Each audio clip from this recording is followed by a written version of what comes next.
curious about Emacs, you may have heard of it. Well, I'm going to try to impress you. Are you already impressed? Wanting to get started? I've got some ideas on what might be your easiest bet. Now, if you already use Emacs, I may not be able to help too much, but I do have a couple of new minor modes that you might find useful. First, story. Once upon a time, a coworker of mine asked what editor I was using when we were doing a screen sharing session. I replied, "Oh, that's just Emacs." Emacs, huh? That's what all the hipsters are using. Hipster? Never thought of myself as trendy, even in the nerd underworld. Gray beard, maybe, but not hipster. But he was pretty adamant that lots of young programmers use Emacs. Surprised enough to poke around, found that he was right. Seems like younger engineers who have their choice of programming environments were not only using Emacs, but also extending and creating really cool things. So I thought I would mention why something so old might prove to be useful to you. Now, the details of my life are quite inconsequential. Well, let's just say I used a lot of programming languages and operating systems over the years. But for the last 25 years, I've always had Emacs running. Sure, it wasn't always my primary editor, but it was always there, at least let me take notes. Originally, I would grab a 132 column VT100 terminal, start up Emacs, and start splitting the screen into what we called windows. Here I'd start up a shell in one, IRC in another, debugger, etc. But that was then. So why Emacs? Emacs may be the oldest successful open source project. It was a poster child for the GNU project long before Linux, and yet it's still actively enhanced and extended year after year.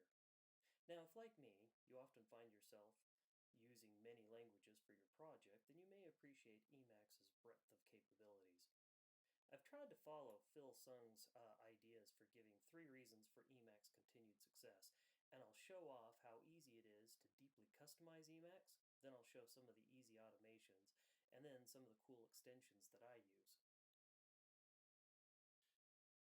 I don't want to compare Emacs to other editors. I mean, if you're happy and productive, that's great. Keep using that finger memory. However, I am surprised how many people feel that customizing an editor amounts to clicking buttons in a preferences pane. Emacs is different. It's an editor you can really craft and bend to your will, not to what somebody else thinks you want. Now, I'm not talking about macros. I mean, yes, Emacs has those, but I want to show you how you can program Emacs with very simple and maybe a contrived example. I mean, right now, if I hit Control and then O, it will insert a line below the cursor. But what if you want to insert a line above the cursor? So, every feature is really just a function. So you can start up a Scratch editor like this and type Emacs commands in the form of Lisp. So what I'm going to do is just type in a function here. I'm using a templating system, and that's why I'm able to type this a little bit quicker than what you would otherwise. But I'll call this function insert line before, and I put the word my and a slash, well, just so I can distinguish it between other people's things, so that you don't have name collisions, since all functions are essentially in the global namespace so that you can directly call them. Now, for arguments, let's not have any for the moment. I'll come back to that though. Now, this little function here, called interactive, just separates the functions that are used by other functions and those that you call directly. So I want to make sure this is interactive. Now, what do I need to do? Oh, one thing, if you do have something that's interactive, you should be able to put essentially some documentation as the first thing in the function. I'll type something like that. Yeah, I preloaded it. All right, now let's get back to what we want this to do. It should take like 3 steps. First, wherever the cursor is, I'll move to the beginning of the line, and then I'll insert a carriage return. Then I just want to go back to where I was. Okay, now first of all, you're probably thinking carriage return? What if I'm editing a MS-DOS file or, maybe a Unicode issue or something along those lines? Well, okay, so Emacs has a different function called newLine, and that essentially will insert a new line. Now, any function, see how I've got the cursor next to the parenthesis, and so it's highlighting that entire parenthesis, that entire expression. If I hit Control X and then E, it actually executes it, so I can see what it does, and it inserts a new line. Perfect. Okay, but now let's go back to where I started. Now, Emacs has another other function called save excursion. Now, save excursion essentially stores what your state is now, executes a few things as you know that you pass in as parameters, and then goes back to what it was before. That's just exactly what I need. So I move these two things inside, close up my function. I think I'm ready to rock and roll. All right, Control X, Control E, and now I have essentially evaluated this function and I can try it out. All right, I need an example here. So let's get a couple of lines here. I'm going to go to the queue. Okay, so here I am on this queue, and I should be able to put a line in between this and not move my cursor at all. That's my goal. Now, I want to run this function, so you do meta x, and then you just type it in. My insert line before, and I can hit tab to complete it. Return. Perfect. That's just what I want. However, you don't want to do meta x my insert line before every time you want to just put a line before your cursor. So let's bind it to some keystroke, some key binding, some key chord. Yeah, let's see. The way we do it is with the global set key command. And I'll just bind it to Control, Shift, and O. And that's what this section right here tells me. The C is Control, the S is Shift, and the O is just, well, the letter O. And here we go. So I just moved down here, do Control E, and now I've defined that and ran it. So let's go back up here and move back to my queue, and let's try Control, Shift, and O. Perfect. Just what I wanted. Let's move back up, because I want to try something more. Now, each function can can take a parameter. So let's type in times. What this means, and my interactive thing should be AP, meaning I take a parameter, and newLine here will take a number of times. So what this does here is if I hit any control and a number, it'll pass that number to this function when it calls it. Let me show you what I mean. Let's go back to my queue. I type in Control 6 and then Control Shift O.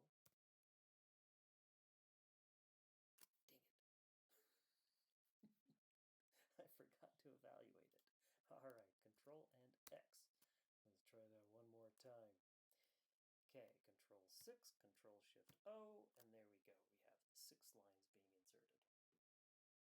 Now, my point to all of this is just to show you just how easy it is to customize Emacs and extend it in Lisp and in such a way that you can kind of see why people write Twitter clients in Emacs and mail clients and all sorts of things. Next, I want to show off some of the standard text editing capabilities. I mentioned Vim Golf because I think it's a great idea to master your tools, and Tim Vischer has produced a series of interesting videos of him trying to beat the VI records with Emacs. While this sort of practice can be useful, don't read too much into it. Vischer considers Control-Alt-X to be one keystroke since it's pressed at the same time. However, some may call that 3 finger presses. Anyway, let me show you some new features that have been recently added to Emacs by hipster programmers that I did not use 20 years ago. First, let's create an HTML file. In fact, what would be nice is if I'm editing this HTML file, I actually see what's being done. Here's a little magic I'll use that actually runs a web server within Emacs, and a little bit of JavaScript running here in my browser will be able to view it.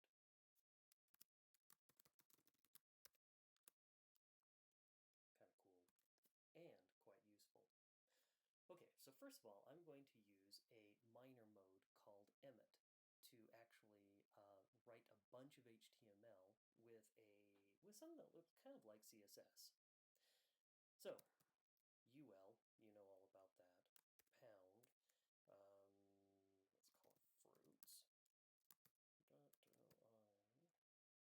Dot li dot, oh, I don't know, fruit, and times 5. Okay, so this little CSS kind of will get translated to this HTML. And that's exactly what I want, so I hit return, and I have a bunch of, well, list items. Okay, now normally you would think that you could make a macro to change this kind of stuff. For instance, if you hit F3, and then I can hit return, return, tab, and then I could search for this to get in position. And if I hit F4, that ends the macro. Now if I hit F4 again, I can just go through and create a bunch of changes. Now that's great if everything is exactly the same. But let's suppose it's not the same, but close. Well, first of all, I need some data, so let's type in a few. Apples,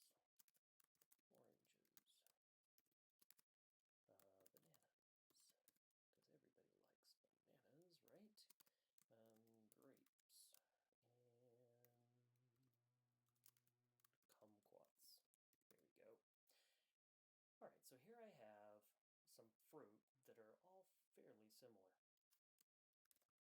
or at least how they look is. All right, let's pop up here. And if I go to something that is the same on each one of these things, I can do Control-Shift-Dot to create more cursors wherever it matches. Now I have a whole bunch of little cursors that I can select some words, copy it to my buffer, move around, ID, and paste, and lowercase that, and type item, and get rid of the S, and now they match all my CSS tags. I don't know, that's pretty amazing. Now another feature that Emacs uses quite a bit is the concept of a REPL. Now a REPL, you may be familiar with it. It stands for read, evaluate, print, and then loop.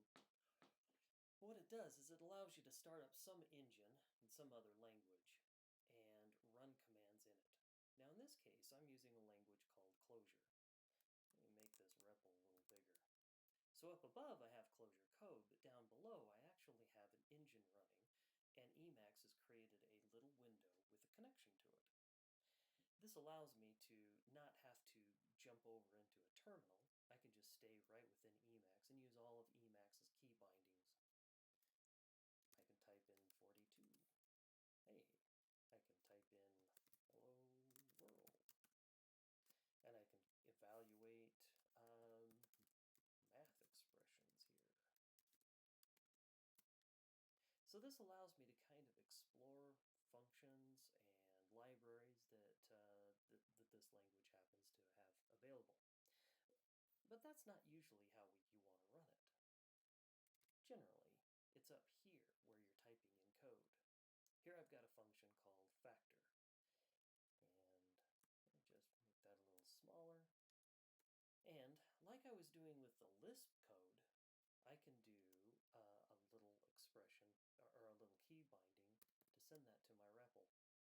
Now this factor question mark is now in my engine down below, which allows me to come over here and run some other things like little tests to validate that my function actually works. Now, each language has to be supported differently, and some obscure languages, maybe somebody hasn't written something for it as far as bindings like this goes, but most of your major ones work quite well, like Python and Ruby, and, well, I'll show you JavaScript here. JavaScript to illustrate another project that I think is quite cool and interesting. Now, first though, down below here in this lower window, I have another REPL, another engine. This one's running Node.js. It allows me to type all the kind of expressions that you would expect, including those without semicolons. Now, I can also do things like console.log. This allows me to actually print things. Now, of course, it also displays what's returned, and console.log doesn't return anything, and that's why I get an undefined here. Well, let's pop back up here. I can send things from my JavaScript buffer down to my REPL down below to evaluate it. However, it's not quite as clear what you want to send. You know, in Lisp languages, you have parentheses that identify expressions. Not quite so much here in JavaScript land. But the expand regions allow me to do control equal sign in order to highlight some syntactical section. If I hit it again, it expands it. I can hit it again, and again, and again, and again to get the entire function. You might notice that the indentation is really quite terrible with this function. Now that it's highlighted, I can just hit tab and have everything formatted nicely. That's good. Oh, I notice there's a little red line down there at the bottom. I can hit another key since this red line is being done by a lint checker, and it shows me that I've got an unnecessary semicolon. Well, let's just get rid of that. Okay, now let's send this whole expression down to my REPL. Once again, control equal, and I can, oh, in this case I only had to hit it twice since I was already near the edge. I send it down to the REPL, that's why there's all those little dots, and now this function is now defined in the engine. Now I can pop down here and hit control equal twice and send it down there. Hey, I figured it would be true. Let's do one that's false. Excellent. So now I can do the same sort of thing I did in one language in JavaScript.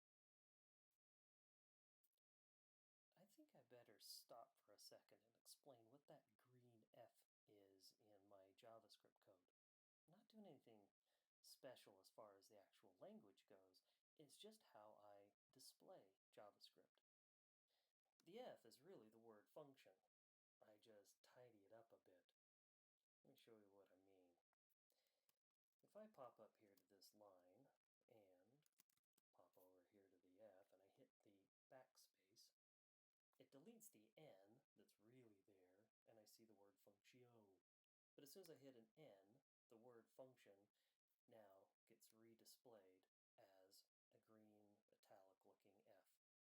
It just makes it a little easier on the eyes for me since I don't really want to see that word all over the place. I know it's there and it's okay for me. This is an extension that I've added. You don't have to use it yourself. Anyway, what I wanted to show at this point was templates, or another word for snippets. This is very popular in just about every language, or every IDE, as it allows you to quickly write patterns of code very easily. For instance, at this point I want to iterate over all the prime numbers that I've got listed in this array. Well, to do that, we'll use the each method. But I type each and hit tab to kick off a snippet. Now this snippet has some spots where you replace it with something that you want. In this case, I don't want the word collection, I want my actual collection, so I type primes. Now I hit the tab key to go to the next section. And this next section needs the iterator. I'll just put P. And then I hit tab again, and that finishes off the snippet, leaving me inside my little block of code where I can then type, something that I want. How does this work? Well, this is what it looks like. This is the each template. As you can tell, it looks a lot like TextMate and just about every other one. $2 here. Let me pop down here. $2 is the second position that the cursor will go to when you hit tab. $1 here has a default value. That's with the little curly braces and the colon and the word collection. It's kind of slick. The one nice thing about Emacs's version is you can have default values based on some Lisp expression code that you run first. It's a sweet deal. Now Emacs, well, yes, it is quite ancient. However, it's still actively being extended, and all kinds of cool little mini applications exist for it. I'm going to show you some of the big major extensions that I think is really cool. These have all been created this century. Now the first I want to show you is org mode. If you don't use Emacs for anything else, org mode is it. It's really that critical application that has really been kind of life transforming for a lot of people like me. Here you take a normal text file that's just got a little bit of markup.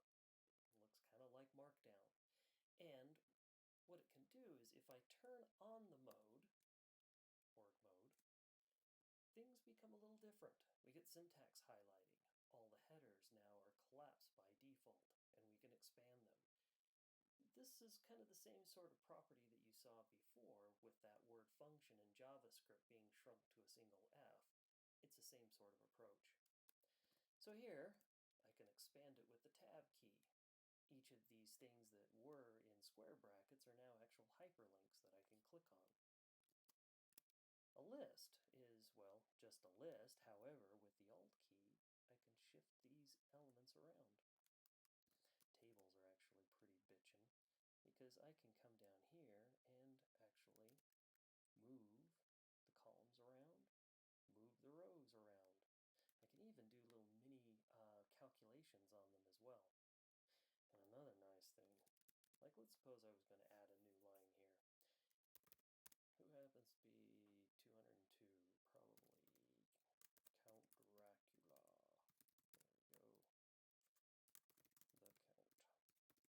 Oh no, I just screwed up my whole formatting.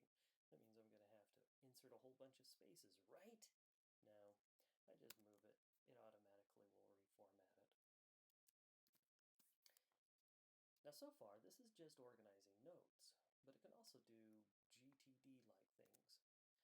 Any word with the keyword to do is something I need to get done. Like give this presentation. Using, I can quickly mark it off and say it's something I've got done. And when it does, it pulls up a little thing saying, add a note for why you got this done. This time I recorded the session.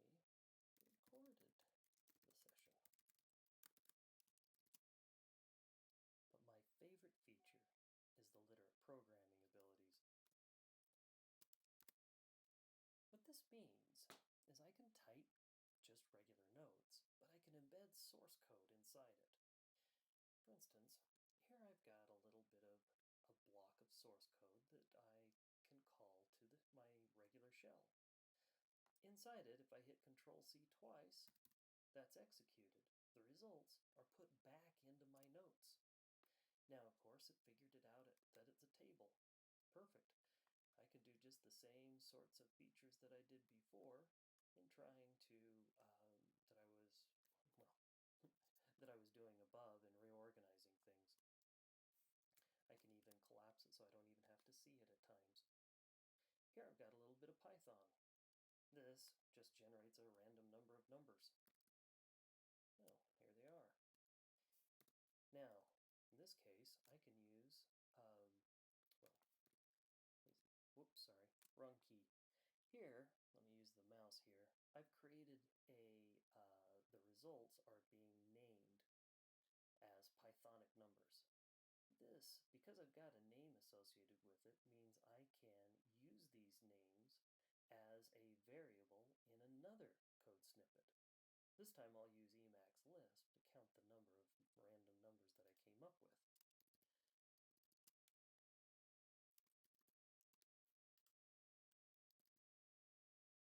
There we go. So you can kind of see the abilities that you can see when you're trying to deal with something very large and complex.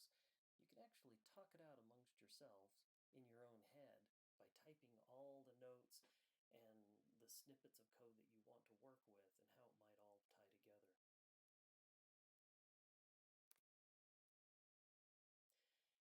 There's a different philosophy with Emacs than with other editors like VI.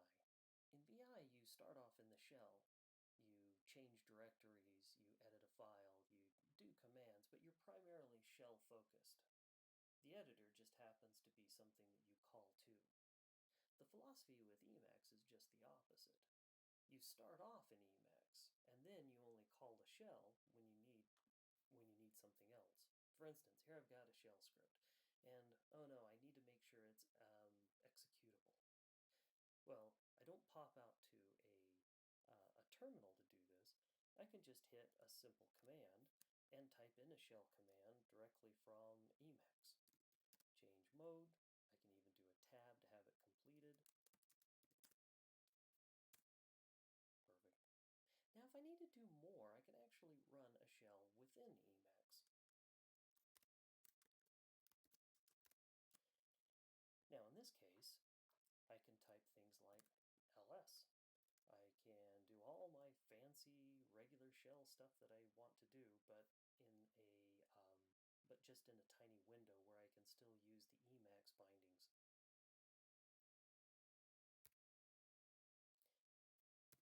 Well, let me go through that.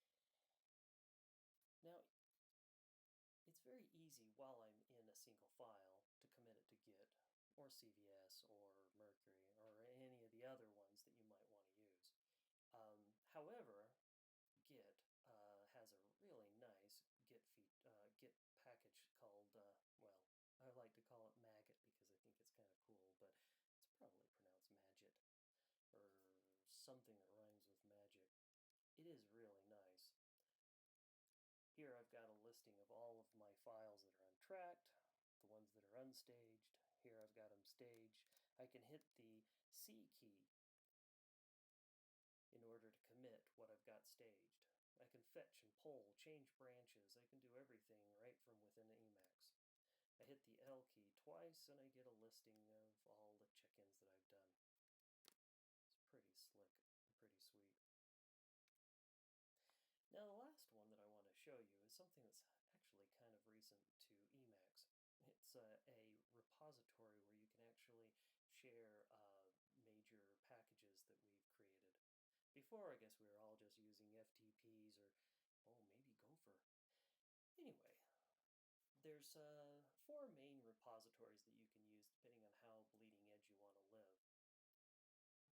Because Emacs is so easy to work with and create new things, I don't know, I think it's kind of funny that on the 3rd, Apple announced Swift, and the next day somebody had already created a package for it.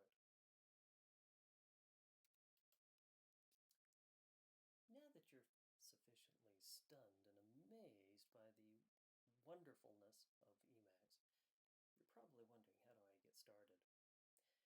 Alright, I'm kind of thinking that for someone who has never used Emacs before, but you have a Mac, you should probably start off with Aquamax.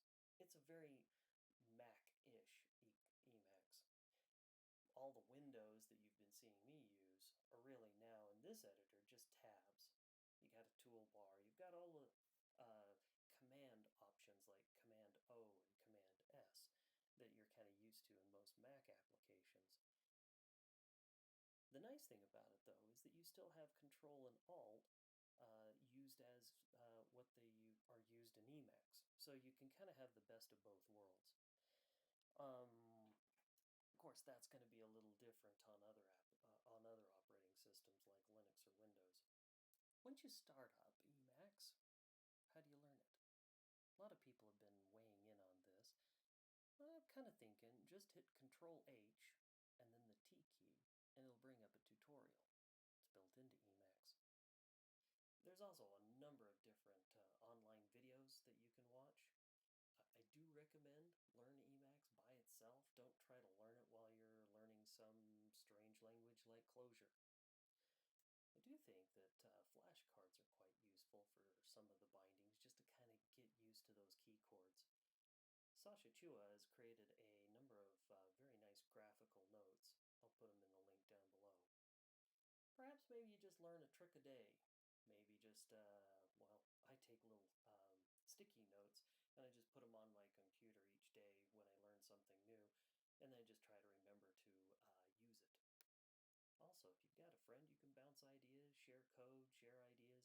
It's great fun. I've also written a blog entry. Now, every function in Emacs is available by just typing Alt-X and then the name of the function, like sort lines. But while you can use the tab to expand it, yeah, you pretty much want to have a key chord. However, those are great until you run out of keys. So let me show you a couple of little tricks you should do with your key bindings as soon as you can. Otherwise, you might need a couple of extra arms when you're using Emacs. So first of all, get rid of that damn caps lock. Who the hell types in all caps anyway? Most operating systems, like the Mac, allow you to change it to a control key. Do that because you're going to use a control a lot more than you will a caps lock. Now, most keyboards, it seems like, have what do you call them, system meta keys on both sides of your space bars. Like there's 2 command keys and 2 alternate keys. This means that if you're going to use, well, say the N, do an Alt with the left alternate key before hitting the N with your right hand. If you get used to using both hands like that, it'll probably help with your with the dreaded Emacs pinky. Of course, you're kind of thinking, there's only one control key. That's a bad idea. I suggest there's a program, at least for the Mac, called Key Remap for MacBook. This one allows you to bind the return key to be a control key if it's used with something else. If you hit it alone, just as a regular control, or a regular return. It's really quite useful. Now, if you're not, well, if you haven't already learned the Emacs key bindings, you might want to look at the Ergo Emacs bindings. As you can tell, a lot of these are pretty logical, and they're a lot more focused in the center and not so much on the edges. Now, a lot of people swear by evil mode.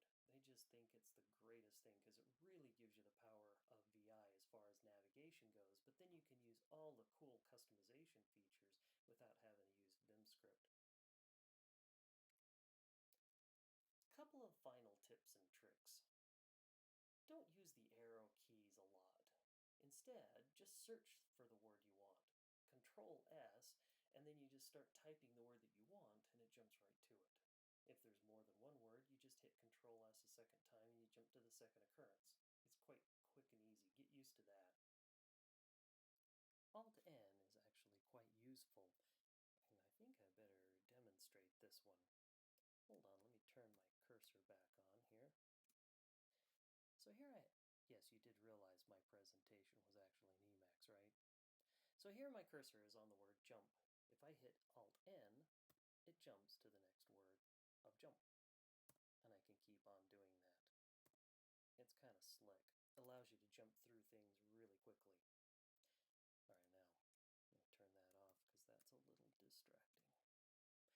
Okay, so the other thing is each command, well, just about all of them, will take a kind of a times argument, like we saw when I was typing in that eLisp code.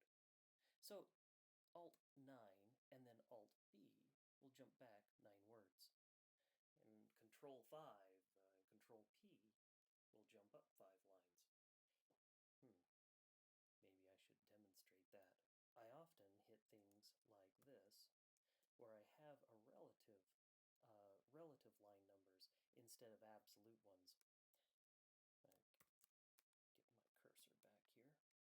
So now, if I want to jump up to the line where it says Alt-N, that's 5 lines up, I can just hit Control-5, Control-P, and I'm on that line. If I want to jump down to where it says Control 5, Control P, that's Control 6, Control N. Yeah, it's easier to do it than to say it. No more cursor. Let's keep going. Now, Emacs has a lot of syntax highlighting and limited support for many languages. Probably not good enough. We want things like auto-completion and like that REPL stuff I was showing earlier. For that, check out the Prelude project. They happen to have a lot of package collections for many of the languages you might be interested in. In summary, mastering any instrument takes dedication, effort, and time, and Emacs is no exception. However, you'll be useful quite quickly. Just kind of treat it like a notepad, and then use the arrow keys, and little by little learn some of the new key chords that bring in more power as you get used to it. So, any questions?